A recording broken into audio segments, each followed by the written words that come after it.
ஊரக்கமில்லாமல் அன்பே நான் நீங்கும் ஏக்கம் போதும். ஈரக்கமில்லாமல் என்னை நீ பாட்டலோமானாலும் வாழை வாழமும் நீ வந்தால் வசந்தமாகலாம். கொதித்திருக்கும் கோடை காலமும் நீ வந்தால் குளிர்ச்சி காணலாம். என்னாலும் தனிமை எனது இளமை இந்த கவிதையோ கவிதை. இரு கண்ணும் நீங்கும் இரு கண்ணும் நீங்கும் நீரிலாடுமோ. முழங்கினேன் சொல்ல தடங்கினேன் உன்னை விரும்பினேன் உயிரே.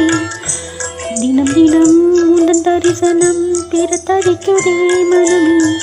இங்கு நீ இல்லாத வாழும் வாழ்வுதான் ஏனோ. முழங்கினேன் சொல்ல தடங்கினேன்